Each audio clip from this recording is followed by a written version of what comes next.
Number 5. Victoria Falls.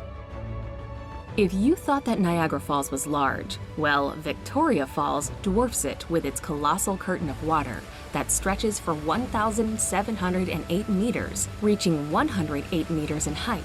It is these epic proportions that make Victoria Falls the largest waterfall in the world. Breathtaking to behold, the endless flow of water that tumbles over the cliff almost defies belief. Fittingly, the cacophonous roar that rises from the gorge below and the fine spray that hangs in the air saw the falls named the smoke that thunders in the local Lozi language.